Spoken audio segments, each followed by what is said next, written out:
Hello दोस्तों, कैसे हैं आप सब। उम्मीद करती हूँ अच्छे और मस्त होंगे। आज की कहानी है 30 मिनट में 10 तरह की सब्जी बनाने वाली जेठानी। एक गांव में सुशीला और वंदना नाम की दो भाभियां रहती थी। सुशीला बड़ी जेठानी थी और वंदना छोटी देवरानी। दोनों ही अपने घर की जिम्मेदारियां संभालती थी, पर दोनों की कार्यशैली और सोच में बड़ा अंतर था। जहां सुशीला बेहद तेज, व्यवस्थित और हर काम को जल्दी निपटाने वाली महिला थी, वहीं वंदना थोड़ी धीमी गति से काम करने वाली और कभी-कभी लापरवाह भी हो जाती थी। सुशीला के काम की रफ्तार और कुशलता गांव भर में प्रसिद्ध थी। लोग उसकी तारीफ करते नहीं थकते थे। सबसे ज्यादा चर्चा होती थी उसकी रसोई की। वह कहावत की तरह मशहूर थी कि सुशीला 30 मिनट में 10 तरह की सब्जी बना सकती है। एक दिन गांव में पंचायत की बैठक होनी थी। पंचायत का आयोजन सुशीला के घर पर हुआ। गांव के सभी बड़े बुजुर्ग और परिवार के लोग इकट्ठा होने वाले थे। सुशीला ने वंदना को सुबह ही बता दिया था कि उसे रसोई में मदद करनी होगी, लेकिन वंदना ने हमेशा की तरह इसे हल्के में लिया। सुबह जैसे ही पंचायत के मेहमान आने शुरू हुए, सुशीला ने रसोई में जाकर 10 तरह की सब्जियां बनाने की तैयारी शुरू कर दी। आलू की भुजिया, लौकी की सब्जी, बैंगन भरता, मटर पनीर, भिंडी मसाला, गोभी आलू, टमाटर चटनी, मूली का रायता, पालक पनीर और खिचड़ी। सब कुछ एक के बाद एक बनता गया। सुशीला के हाथों में इतनी रफ्तार और कुशलता थी कि उसने 30 मिनट में ही सारी चीजें तैयार कर ली। वंदना यह देखकर हैरान रह गई। उसने सोचा कि सुशीला तो मानो जादूगरनी है। पंचायत खत्म होने के बाद वंदना ने सुशीला से कहा, जेठानी जी, आपके हाथ में सचमुच जादू है। पर सच कहूं, मुझे यह सब दिखावा लगता है। इतने सारे काम इतनी जल्दी करना किस काम का है। आराम से थोड़ा कम भी बना लेती तो क्या फर्क पड़ता। सुशीला मुस्कुराई और बोली, काम की कुशलता दिखावा नहीं, बल्कि जिम्मेदारी का हिस्सा है। जब कोई काम समय पर और सही तरीके से होता है, तो उससे हर किसी को खुशी मिलती है। लेकिन मैं तुम्हारे सवाल का जवाब एक कहानी के रूप में देती हूं, सुशीला ने समझाया। एक बार एक राजा के पास दो सेवक थे। राजा ने दोनों को एक एक खेत जोतने का काम दिया। पहला सेवक सुबह जल्दी उठकर मेहनत से काम करता और दोपहर तक खेत जोत देता। दूसरा सेवक आराम से सोता और शाम को थोड़ा सा काम करके लौट आता। जब फसल की बारी आई, तो पहले सेवक के खेत में लहलहाती फसल थी, जबकि दूसरे के खेत में सिर्फ खरपतवार। राजा ने पहले सेवक को इनाम दिया और दूसरे को दंड दिया। इसका मतलब है, जब समय पर सही काम किया जाता है, तो उसका फल मीठा होता है। मेरी कोशिश है कि जो जिम्मेदारी मुझे सौंपी गई है, उसे मैं अपनी पूरी कुशलता और समय पर पूरा करूं। यह दूसरों को खुशी और खुद को संतोष देता है। वंदना की जिज्ञासा सुशीला की कुशलता के पीछे के रहस्य को जानने की थी।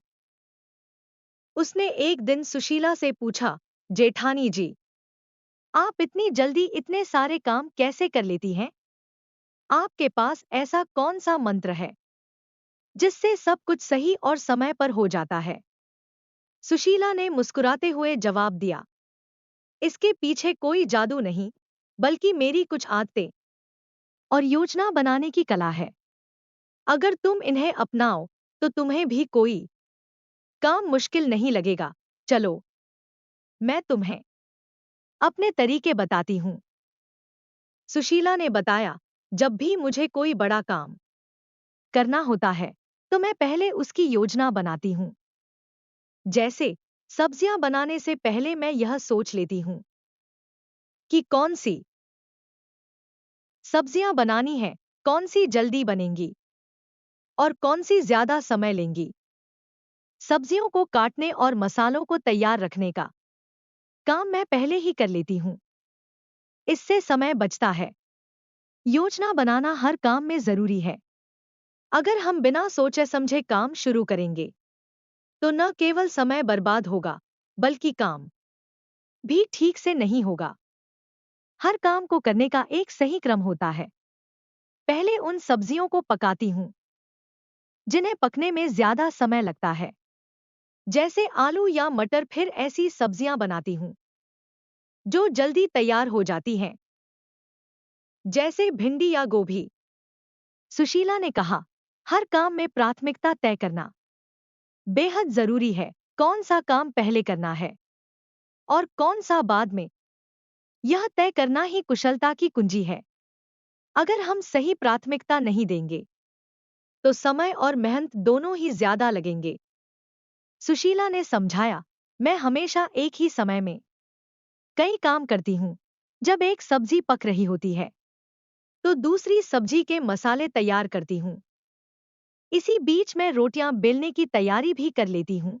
अगर एक समय में केवल एक ही काम करोगी तो पूरा दिन खत्म हो जाएगा। लेकिन मल्टीटास्किंग से हर काम समय पर पूरा हो जाता है। सुशीला ने वंदना को एक पुरानी बात बताई। जब मैं नई नई बहू बनकर इस घर में आई थी तो मैं भी उतनी तेज नहीं थी। मुझे कई बार सब्जियां बनाने में घंटों लग जाते थे, पर मैंने अपने समय का उपयोग किया और हर काम में अभ्यास किया।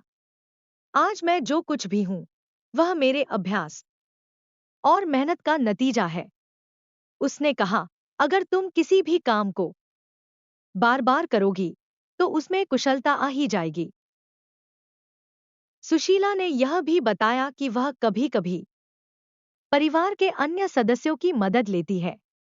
उसने कहा, अगर किसी काम में तुम्हें मदद की जरूरत हो तो दूसरों से सहायता मांगने में हिचको मत। कई बार मैं बच्चों से सब्जियां छीलने को कहती हूँ या पति से मसाले पीसने में मदद लेती हूँ। सामूहिक प्रयास से बड़ा काम आसानी से हो जाता है। सुशीला ने कहा, सबसे जरूरी है कि काम करते समय मन में यह सोच हो कि यह काम मुझे खुशी देगा। अगर तुम काम को बोझ समझोगी तो वह कभी ठीक से नहीं होगा। सकारात्मक सोच से ऊर्जा मिलती है और काम जल्दी और अच्छे से हो जाता है। सुशीला के इन पहलुओं को सुनने के बाद वंदना ने खुद में बदलाव लाना शुरू किया। उसने सबसे पहले हर काम की योजना बनानी शुरू की। वह सुबह जल्दी उठकर अपने दिन के कामों की सूची बना लेती थी। फिर उसने प्राथमिकता तय करना और मल्टीटास्किंग करना सीखा। धीरे धीरे वंदना ने महसूस किया कि वह भी कुशलता से काम कर सकती है। वह अब न केवल अपने काम को समय पर पूरा करती थी बल्कि हर काम को आनंद के साथ करती थी। वंदना और सुशीला की यह जोड़ी पूरे गांव में मशहूर हो गई। गांव की अन्य महिलाएं भी उनसे प्रेरणा लेने लगी। वे दोनों महिलाओं से सलाह मांगती कि कैसे वे अपने जीवन को व्यवस्थित और खुशहाल बना सकती हैं। सुशीला और वंदना ने मिलकर महिलाओं के लिए एक समूह बनाया जहां वे उन्हें रसोई, समय प्रबंधन और घर के कामकाज के कुशल तरीके सिखाती थीं। काम की प्राथमिकता तय करके समय और ऊर्जा बचाई जा सकती है। मल्टीटास्किंग से बड़ी जिम्मेदारियां आसानी से निभाई जा सकती हैं। अभ्यास और धैर्य से हर व्यक्ति कुशल बन सकता है। टीम वर्क से कठिन काम भी सरल हो जाते हैं। सुशीला की यह कहानी हमें सिखाती है कि मेहनत, योजना और सही दृष्टिकोण से हम किसी भी काम को आसानी से और कुशलता से पूरा कर सकते हैं। वंदना ने यह बात समझ ली। उसने कहा, जेठानी जी, मैंने हमेशा आपके तेज और कुशल काम को दिखावा समझ पर आज मुझे एहसास हुआ कि यह आपकी मेहनत और अनुभव का नतीजा है। मुझे आपसे बहुत कुछ सीखने की जरूरत है। क्या आप मुझे अपनी तरह कुशल बनना सिखाएंगी?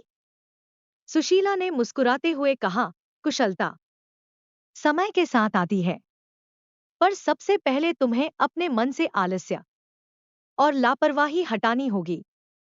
जब तुम अपना हर काम पूरी लगन और समझदारी से करोगी, तो सब कुछ आसान लगने लगेगा।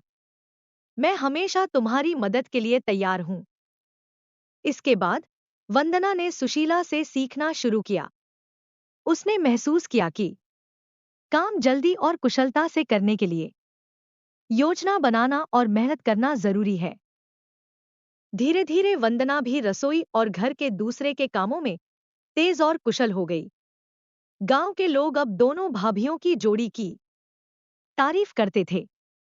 इस कहानी से यह सीख मिलती है कि काम की कुशलता और समय का महत्व समझने वाले व्यक्ति न केवल अपने जीवन को आसान बनाते हैं, बल्कि दूसरों के लिए प्रेरणा भी बनते हैं।